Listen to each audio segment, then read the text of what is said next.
বিএনপির জয়ের খবরে নির্বাচনে নিরঙ্কুশ জয় পেয়ে সরকার গঠনের অপেক্ষায় বিএনপি জোট ২৯৭ আসনের মধ্যে ২১১টিতেই জয় পেয়েছে তারা। প্রধান প্রতিদ্বন্দ্বী জামায়াত নেতৃত্বাধীন ১১ দলীয় ঐক্য পেয়েছে ৭৭টি আসন, যার মধ্যে জামায়াত একাই পেয়েছে ৬৮ আসন এবং রাজনীতির মাঠে নতুন শক্তি এনসিপি পেয়েছে ৬টি আসন।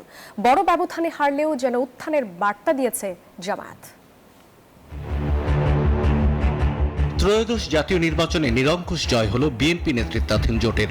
২১১ আসন পেয়ে এখন সরকার গঠনের অপেক্ষায় দলটি। এই জোটের প্রধান প্রতিদ্বন্দ্বী জামায়াত নেতৃত্বাধীন জোট পেয়েছে ৭৭টি আসন, যার মধ্যে জামাত একাই পেয়েছে ৬৮ আসন এবং রাজনীতির মাঠে নতুন শক্তি এনসিপি পেয়েছে ৬টি।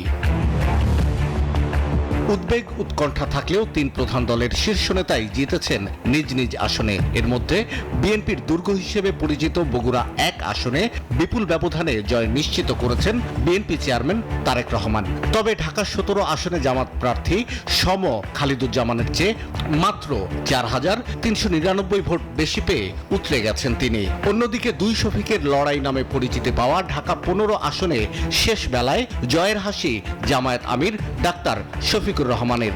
আর এনসিপি প্রধান নাহিদ ইসলাম আগের সব সমীকরণ পাল্টে ঢাকা ১১ আসনে বিএনপির এম এ কাইয়ুমকে হারিয়েছেন মাত্র ২,০০০ ভোটে।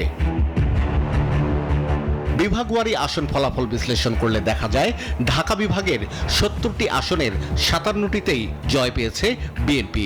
ইটালিয়ানো মেলামাইনের নজর কাড়া ডিজাইন, যার প্রশংসা করবে সবাই। Italiano melamine. আর জামাত ৯টি, এনসিপি ২টি এবং ২ জন স্বতন্ত্র প্রার্থী করেছেন বাজিমাত।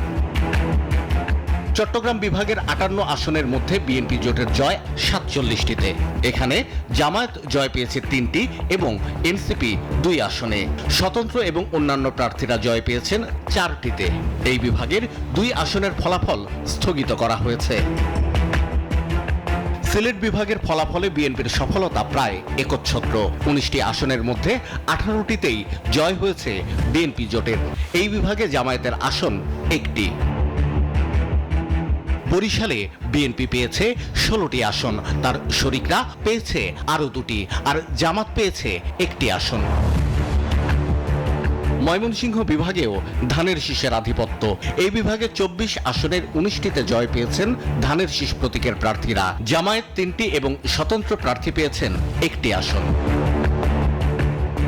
রাজশাহী বিভাগে ৩৯ আসনের মধ্যে ৩০টিতেই জয় হয়েছে বিএনপির। বাকি ৯ আসন জিতে রাজশাহীতে অবস্থান জানান দিচ্ছে জামায়াত। তবে খুলনা বিভাগে সবচেয়ে বেশি আসন পেয়েছে জামায়াত ইসলামী। এখানে তাদের আসন সংখ্যা ২৫টি আর বিএনপির ১১টি। রংপুর বিভাগেও সর্বোচ্চ আসন পেয়েছে জামায়াত। ৩৩ আসনের ১৬টিতেই জয় পেয়েছেন দাঁড়িপাল্লার প্রার্থীরা। তাদের শরিক এনসিপি পেয়েছে ২টি আসন আর বিএনপির আসন এই বিভাগে ১৪টি। তবে দ্বাদশ সংসদের প্রধান বিরোধী দল জাতীয় পার্টি ১৯২ আসনে প্রার্থী দিলেও কোনো আসনেই জয়ের মুখ দেখেনি। শাহ আলী জয়, নিউজ 24, ঢাকা।